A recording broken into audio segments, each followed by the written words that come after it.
हिंदूंची वहिवाट हीच मलंगमुक्तीची पाठ ही घोषणा धर्मवीर आनंद साहेबांनी दिली आणि मलंगगडावरती कूच केलं आणि अनेक लाखो शिवसैनिकांना त्या ठिकाणी जागृत केलं.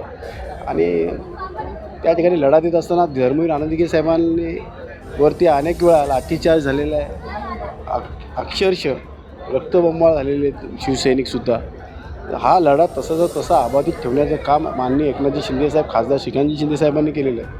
आज या ठिकाणी मोठ्या प्रमाणात उत्साहात या लढ्यामध्ये सहभागी होणारे नागरिक आणि शिवसैनिक या ठिकाणी आपल्याला पाहायला मिळत आहेत. कोणत्याही प्रकारची गैरसोय होऊ नये म्हणून या ठिकाणी अशोक भाग्यवंतदादा असतील, आमचा राजूदादा असेल, या ठिकाणचे सर्व पदाधिकारी मोठ्या प्रमाणात लोकांना जेवणाची सोय केलेली आहे, भंडाऱ्याची सोय केलेली आहे, सावली मिळावी यासाठी छत उभारलेले आहे, पाण्याची सोय केली. लोक मोठ्या प्रमाणात या ठिकाणी येऊन लाभ घेत आहेत आणि येणाऱ्या काळामध्ये हा गड आपण काबीज केल्याशिवाय राहणार नाही अशी श्वासदी शिंदेसाहेबांनी दिलेली आहे. आणि हा लढा तसाच अबाधित राहील. जसं आपण बघाल दुर्गाडीचा निकाल आपल्या बाजूनी लागला, तसंच येणाऱ्या काळामध्ये श्री मलंगगडाचा निकालसुद्धा आपल्या बाजूला लागेल असं अपेक्षा आहे. अनेक वर्षापासून हा जो लढा आहे तो सुरू आहे.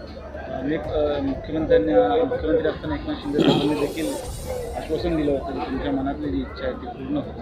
काय वाटतं कधीपर्यंत ही हा लढा जो यशस्वी होईल? माननीय एकनाथजी शिंदेसाहेब जेव्हा बोलतात ते करतात हे आपण पूर्ण महाराष्ट्रभर पाहिलेलं आहे. त्यामुळे लढाई ही जोपर्यंत जिंकत नाही तोपर्यंत लढायची असते आणि ती लढाई आम्ही शिवसैनिक शिंदेसाहेबांच्या मार्गदर्शनाने लढतो आहे.